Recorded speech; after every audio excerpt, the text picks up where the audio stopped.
Okay, so there's 37 ultimates within Rivals, and they're not all created equal, right? We've got some that are the bing, bang, boom, Michael Bay specials. Oh my God, you save the team, you're a hero. And then you've got others that gently remind the opponent that you exist, that you're important, and then boom, you're dead, right? And after playing an unholy amount of this game and casting even more, watching the pros play a good amount when I was looking at the Invitational, and then talking to those pros, I've got a pretty good idea where all the ultimates land right now in Season 1.5. So from S tier to F tier, from just game saving to dog water, we're going to rank them. Let's jump in. All right, guys, so first up, we've got Adam Warlock, Karmic Revival. Yes, I know the name of all these ultimates. Casting, I've had to memorize them. I'm not proud of it, but it is a thing. I'm going to put this in B tier because I feel like that represents pretty well how I feel about this ability. Oftentimes, it can be obviously really clutch, and there's times that it can be useful. But as an MCU example, if you guys have seen Doctor Strange and he keeps coming back to that Dormammu, that crazy thing, and it kills him over and over, it's nice to be able to be born again and come back to life, but it doesn't mean much if you die instantly. And a lot of the times, especially right now with how Winter Soldier is, and honestly a lot of just the steamroll snowball heroes are, you just don't get the value out of Adam Warlock. Triple res comp obviously can be okay, and then the triple support with him. Obviously, Adam is going to be better. I like him as a hero, but his ultimate is going to be about B tier with just what it usually provides in a team fight. If you only have two strategists, then you're definitely going to suffer because obviously just not having the defensive ults to keep everybody alive. And then once Adam's the only one left, you just focus him, pick him off, and then you guys are toast. So it definitely does not scream crazy A, crazy S tier, B tier, about the middle of the pack. Now, moving on, we go to Black Panther. And remember, guys, this is a tier list for the ultimates, not the heroes. And Black Panther's kind of dictates where he is in the meta, right? Because Bass Descent is definitely the definition of a snowball kind of ultimate. And if he's not very useful, well, the ultimate's not going to be extremely useful either. It's definitely a selfish ultimate. It helps him out mainly. And even then, you're able to survive it pretty often.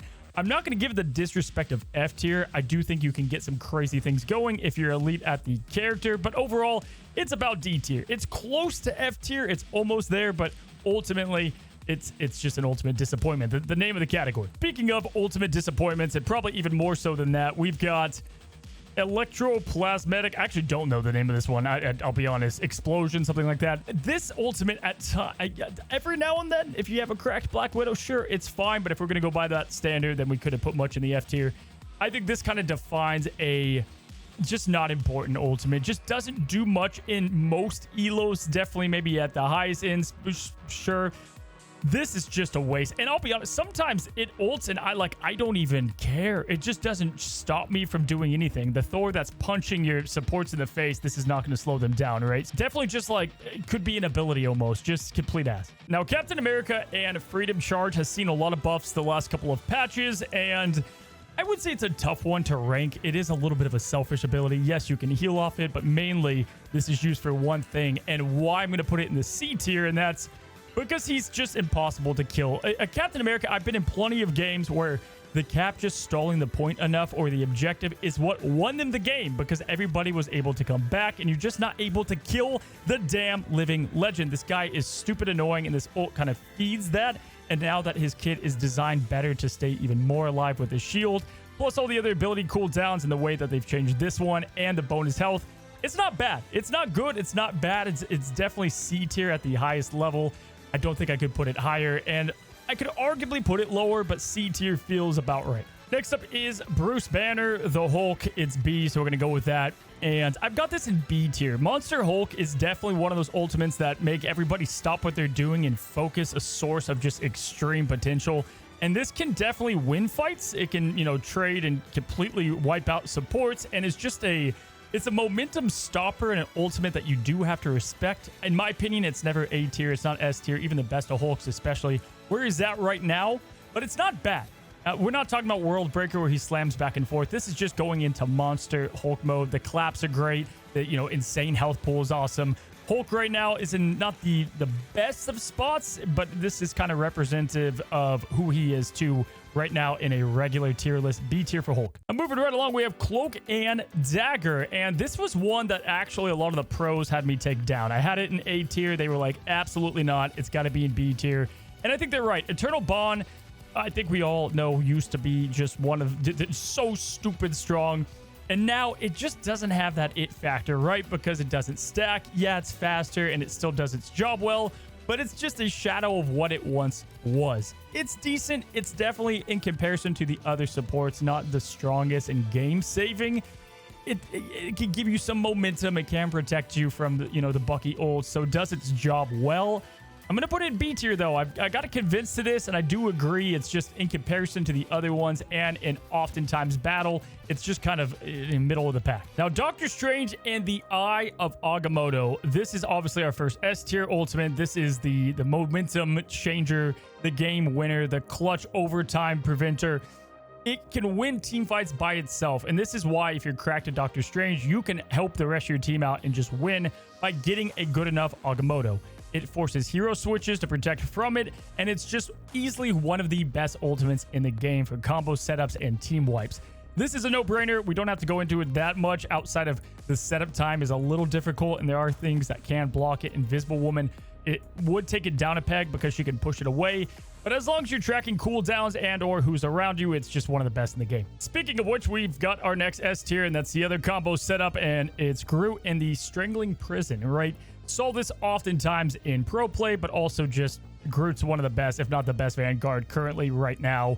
Same thing, can set up complete team wipes at the very least. You can wipe a couple of people. We even saw the best of the best just use this to eliminate one key player before a team fight, so it's good for that and trapping them. It combines well with the rest of his kit and his damage and what he can put out. This is just one of the greatest ultimates right now in the game, and probably the most common that we're seeing set up with, other ultimates that we'll get to here in just a bit. Next up is Hawkeye and Hunter's Sight. And this is one of those ultimates, not to spoil one later, but I kind of have it where Punisher's is. It's one that, you can easily avoid by just hiding. But if you don't, you're going to go down, especially to a good Hawkeye. I think this is a deceptively strong ultimate. People don't give it the respect that it should have, but a good Hawkeye can get insane kills with this thing and eliminate pesky strategist heroes that just are hard to hit. Whatever it might be, big tanks, I mean, you can rip through them with the buff to it as of recently, too. It got much better. So I've got it in B tier, arguably a little bit high, but I do think it brings value the same as some of the other ultimates that are in this tier. Hela in the Goddess of Death, and spot on with the name. Just clearly, she's stupid good with this ultimate. This is a tough one to place because I feel like this is a great ultimate to win fights you shouldn't, or to, give yourself the upper hand. It's definitely the clear best at drawing everybody's attention, but it's very easy to counter if everybody's in lockstep. Lower elo you're in, the better this is because people just don't shoot her. Doctor Strange can counter this pretty heavily, but it also can just rip apart strategists and or team fights momentum. It's good, but because of how counterable it is, I don't have it in the best of the best. I've got an A tier. It's not, cracked broken, but it's obviously very good and towards the top of it. Next up, Human Torch. Just a little bit of a letdown this season, obviously. This was one that I had other people move up for me. I had it in D tier. They wanted it up a bit, and obviously combined with Storm, it does its thing. It's great. By itself, though, which is how we're looking at a lot of these, it just, I don't know about you, I just feel like I just kind of just move on from it. It almost just feels like another ability, and I target him down, get rid of him. It can put a lot of pressure on points, and Human Torch in the right hands, which I don't think a lot of us just see, to be honest, can make use of this ability. I was convinced of it, so we have it in C tier, kind of in the same vein as some of these other ultimates. It can do a lot, but it's also easy to stop and counter. All right, so Invisible Woman and the Invisible Boundary. It's a hard word to say fast when you're casting, let me tell you that, first of all, and very hard to determine sometimes whose is which, right? This is one of those game-changing strategist ultimates and definitely one of the most used right now. It does kind of everything you want, right? First of all, the invisibility thing is clearly great, insane against countering other ults and or messing up just flow of battle and line of sight. But it heals great, and it slows. This does everything and kind of defines Invisible Woman as a hero. Just does so many roles in one, and this is just kind of the I don't know, the cherry on top of why she's so damn good. Sue Storm, in my opinion, is going to see some form of a touch-up in Season 2. Who knows, but this is definitely S tier towards the best. Iron Fist and the Living Chi. Dude, I'll be honest. This is one of those ultimates, I would say, even below some of the F tier stuff that I don't fear at all. It happens, and I just continue on my merry way. If I'm healing, I continue to heal. I'm going to put it where Black Panther's is. It does kind of, you know, scale with the hero and where they're at in the meta. Iron Fist can be good. We've seen them even in, you know, top level play. But Living Chi is, there's just nothing crazy about it. It's very selfish ult once again, and it just kind of combos with the rest of his kit. It can do okay. It can carry at times, I guess. There are times it can get a couple eliminations and get things rolling.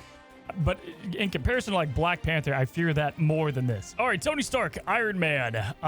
Listen, like season 0, I think we'd all put this towards the top. I think we can all agree that yeah, the potential, it's like Scarlet Witch. The potential is through the roof, but the actuality of what happens with this ultimate is it's just not the greatest. It's C tier for me, and I know that might come off a little low, but this is probably the most... This thing can get stopped by just about anything. I mean, just a feather dust of a shield, and it's not going to hit the ground. You can absorb it. Magneto's so popular. He does what he does. If it surprises people, it's great. You can, you know, obviously eliminate through ultimates, but where Iron Man is right now in the state of flyers, combined with just its usefulness, I think it's C tier. It feels wrong putting it with some of the other ones in this, but it's just easily counterable, and you're going to see some other heroes here that kind of align the same. Next up, it's Jeff, and that's not who we're just talking about. That's the name of the ultimate. It's Jeff. Great name. S tier name, in fact. I've got this in C tier as well. You know, obviously you can do some cool things with it, you know, and you're able to even just pick a couple of people is important in a team fight, especially at high elo. You can heal, you can, you know, displace. It's something to fear, and it stops, you know, a little bit of momentum. I don't think it's the worst. It's definitely not the best. In fact, I think I have it as the lowest rated, lowest rated strategist ultimate for good reason, but it's still okay. So I've got it in C tier. It can have its impact most of the time, but oftentimes it's not going to do all that much. Okay, Loki. Now, quickly, I need you to stop talking for a moment. This is not an ad.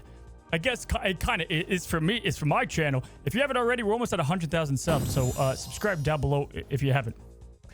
Okay, you're good. You're good. I think it's called God of Mischief. Your powers are mine, whatever you want to say. This is obviously S tier because it's any ultimate in the game, and you get to decide which ultimate you need more than others. And oftentimes that's going to be a strategist ultimate, and it's fantastic. This is what makes Loki so good. The charge time still doesn't feel like it takes forever, and it takes a little bit more skill than the other ultimates because you got to line it up correctly. Bonus tip too, if you're playing Loki, go to your settings and change it where you can confirm who you turn into. It's gonna save you a lifetime. But yeah, S tier, probably one of the best ultimates, if not the best in the game because of its potential. You don't often do like an offense ultimate, but even in the pro invitational scene, we saw people copy a quick Winter Soldier. It gives you initiative to do what you think is best, and oftentimes even just a quick strategist ultimate is going to be the answer. Fate of both worlds, man. The K-pop drop is still one of the best. You know, obviously combined with Loki, 48 seconds invincibility. Yes, it can be countered a little bit, but oftentimes this is just often the best ultimate in the strategist department. I mean, having the damage boost to set up a lot of team wipes is probably the best thing about it. The healing's insane, obviously, and it can like build up the Thing and other heroes that are building up their ultimates. Magik can get bonus shields, whatnot. But the quick switch to damage and then doing an AoE attack combined with one of the combo setups like Groot is what makes this thing so good and what makes all the pros love it. S tier, one of the best. Magik Dark Child. I don't know. This ultimate always feels like it should be better than what it is. When I hear it, I get a little nervous, but it's always obviously indicative of how good the magic is. If it's magic bubbled in and you like give support to it, it can do stuff, but sustain is often just too high for it to get immense value. And it's all, she's easy to kill too and kind of like disrupt, and that's the other thing. So there's too much going against it. I think it's arguably A tier. I'm going to have it in B tier. I think it's right there at the cusp. There are times this thing wrecks and goes crazy, but more often than not in both pro play and then also, well, in pro play, she's not often even played, but in just a regular ladder, what I'm seeing, you know, Grandmaster, Celestial, just not, it's just not it. Magneto, the Meatball, the Meteor M, often, probably, like, if ultimates were stocks, this thing would be, like, trending the highest from season 0. You know, buy low, sell high. It's at its highest right now. It's so good in every facet, right? And kind of like Strange, you can take matches into your own hands. You can kill both strategists. You can stop a strategist ultimate and counter that. And the list goes on. I mean, you're able to defend against Star-Lord and Punisher and every single projectile. It's such a momentum changer. We've seen this amongst the best. Magneto's one of the best. It's an S tier ability. It has everything you want in one. It's the Vanguard version of Invisible Woman's ult. I'm going to be honest, I didn't know the name of Mantis. Soul Resurgence is the name of this, I think. And it's fine. I think it's B tier. It's kind of, it's probably a little better than Cloak and Daggers. Oftentimes you can even, eliminate her through it, and it's not always the best. It feels like she charges it pretty fast and that it does have its value. It does what it's supposed to do, I think, is the best thing to say about it. If you've got the Bucky, if you have something to defend your team, if they're going off as Star-Lord, this is the defense ult to keep everybody alive. Oftentimes, she's played in that triple res or triple support comp, and then it feels really good in there because it's just another one, defensive ult to keep the team going. But it's B tier. It's in its own world. If we're just looking at this ultimate, I've got it middle of that pack. Mr. Fantastic and the, oh God, I hate the name of the Brainiac balance, man. Even saying that as a caster is so stupid. This ultimate just feels like it has no identity. Like, it doesn't, I feel like the devs don't know what they want to do with it. It never makes a huge impact. He's easy to kill through it. It's not even that annoying. Like, this is what I would say represents towards the bottom of the barrel. Even if this was an ability on like a long cooldown, I think no one would even scuff at. It's not great. Mr. Fantastic and the Brainiac bounce is going to go in F tier. Oh, Hand of Khonshu from Moon Knight. How you have fallen. Just fallen right from grace. This ultimate went from, honestly, obviously the triple strategist counter, the game changer. It was way too quick off the gun. I get that.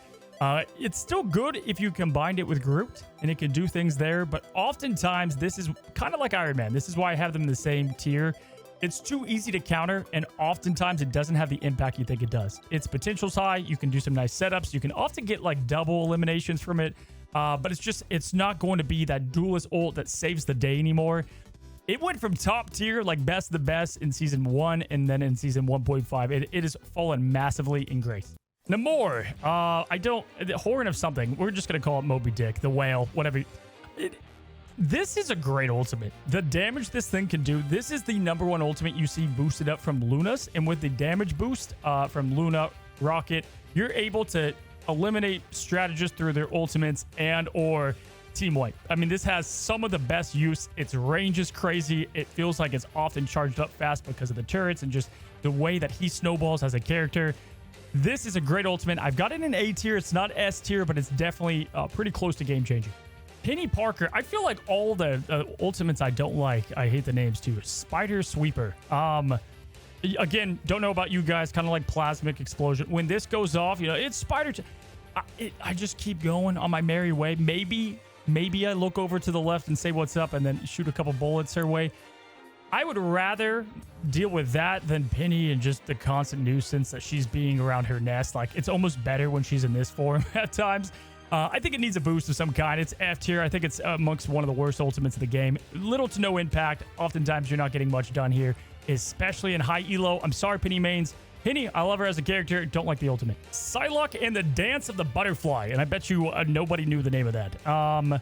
This ultimate just feels like it used to be the thing I feared the most. And now I just don't really care all that much about it. And probably because we know how to deal with it now. Loki's so popular and he just counters this a ton.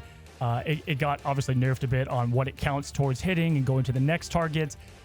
If you don't have defense ultimates, yeah, of course you can wipe things with it and it has the auto. It's good. It's not great. It's B tier for me. It feels bad that I can't put this in A tier. I just feel like it doesn't punch up enough to the other duelists in that caliber. And it is, again, kind of representative of where she is in the meta. Rocket Raccoon. I think this is going to surprise people, all right? Like, massively. I talked to a lot of the pros. They all convinced me on it as well. This is an A tier ultimate. I think people's just... I had him high ranked in my last couple of tier lists. I think people have changed their mind on Rocket, especially his ultimate, Sia. Okay, so yes, it's not a defensive ultimate, but the way that you're able to coordinate as a team and eliminate people through their ultimates, especially support ones, is what makes it so good. It charges lightning fast. The Sia is not as bad as you think. The damage increase is clutch in a lot of battles and helps you with that extra momentum to win the team fight. This is A tier. Now, I'll say I didn't have it ranked this high. I was told, though, from multiple people to put it higher, and this is what they depend on in a lot of fights. Very good ultimate, and it doesn't have that defense around it. But compared to even Karmic Revival with Adam or Jeff's, this is oftentimes going to do more for the team. Scarlet Witch and the Reality Eraser, definitely the coolest name on the list, but just doesn't always live up. She has the bonus health now. That's nice. It does give her a bit more of, I don't know, a chance to live. But it doesn't have the impact, right? You're going to get a couple kills every now and then, but oftentimes it's just such a focused down ability. It's too tough to give this a high ranking. I want to give it the potential and how high this could go, but it's D tier. It's towards the bottom. It just doesn't get the value that you want from it. When it does, I feel like even Scarlet Witch players are surprised. They're like, oh, I got 3. That's awesome, right? But most of the time, it's just you're going to die as a character. And then the team fight's lost, and then it's all down from there. I actually like Scarlet way more this season. It's the ultimate that I'm not hot on. Spider-Man and the Spectacular Spin. I'm going to put this in B with Psylocke. I feel like this ultimate, sometimes it's like insane, okay? But most of the times, I just feel, it feels like it just tickles a little bit, right? Like it just doesn't do all that much. It's a good combo finisher. Obviously, most of the time, it's a selfish ultimate. You're using it, you know, in a combo or to get a elimination. It's B tier for me. I don't think I could ever put it in A tier.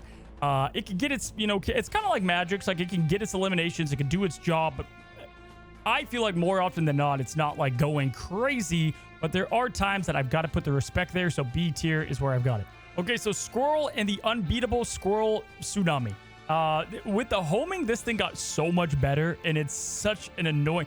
Like the new map, Central Park, this thing sucks. I can't stand this ultimate. Certain choke points in Yggdrasil's Path and other maps, this definitely has its use. It charges lightning fast, and it can be a pressure cooker. I've got it kind of middle of the pack, B tier as well. It can get its picks. It can be annoying. It serves its job. And, you know, a squirrel, you're just constantly poking and doing damage, and this kind of just adds to that snowball of what it does. So Tsunami, we're gonna give it B tier. All right, legendary S tier. I'm gonna go with the top of the top. Yes, you can counter this ultimate, but this is the one that demands a lot of respect. You can get the picks. It's auto aim, it's cheat codes, it's having a game shark without needing one. You know, I think people could say this should go in A tier, but I mean, come on, it's what Star-Lord has. You know, the best thing about his kit, I guess, is what I'm trying to say. Peter Quill, love him. Great character right now. Insane burst damage. This just adds to it. And if you even get a little flank going with it, this can just snowball the whole way through. Just vibes and violence. S tier for Star-Lord. Storm in the Omega Hurricane. Now, this is not with Johnny Storm's ultimate, obviously, okay? Because with that, it's clearly busted. It's 2 ultimates, okay? But by itself, it's very good. You can most of the time live through it. You can typically get a pick. You're going to at least cause kind of what Psylocke used to do. You're going to cause the strategist to pop their ultimate to keep them alive through it. I don't think it's the best of the best. It's like with Hela. It's right there as very respectable. It does the job extremely well. It's going to get consistent eliminations. It's not broken. It's not the busted ones, but it's damn near close. It's probably the closest to the top. Final Judgment. Frank the Punisher. Where do I've got this one? I'm going to go B tier. I feel like if you hide from it, it doesn't do its thing. If you don't, you're done. It does have pressure, but he's very easy to eliminate. If you combo ults and you have Luna and stuff, sure, it can do things. Most of the time, though, you know, people are prepped for this, and it doesn't exactly turn out the way that the Punisher thinks it's going to. It's not bad. It definitely causes just overwhelming damage, and most importantly, it causes abilities to be wasted. Whether it's strategist ultimates, which not all the time, but mainly just like mag bubbles and soul bonds, things like that. Groot walls, whatever. B tier, high B tier at that. I like it, but I don't love it. Here's the thing, guys. Clobbering Time's pretty damn good. I mean, this thing can disrupt in combo setup almost as good as Groot and Doctor Strange. It's a little less good. I'm going to go A tier. It's a notch below, but this is one of those combo ultimates that just wreck shop. Set up your duelist for success, stop momentum, help win team fights. I love this ultimate. It feels just like it's tuned perfectly. I don't think they're ever going to touch it, but I like what it does. We sold this probably the most right there with the other ones as like the combo setup, and you can put this together with, you know, Bucky or whoever, and it can steamroll. Thor and the God of Thunder. Man, I just always feel like this is Like, whenever we die in a team fight, I don't know about you, but like I look at who has ultimates for the next one and I'm like, oh, Thor does. I'm like, oh, okay. You know, it's not like Doctor Strange where I'm like, okay, we can win this. It's like, all right, maybe. It just doesn't feel that impactful, especially he's super easy to kind of shoot down and focus him. He's a sitting duck in a little bit of a way. It can do its thing okay. I think it's in C tier. Like, it does its job fine. It's not the best. The Son of Odin wishes it was better. I think Chris Hemsworth also would be pretty pissed to see where this is ranked. But altogether, yeah, C tier for Thor.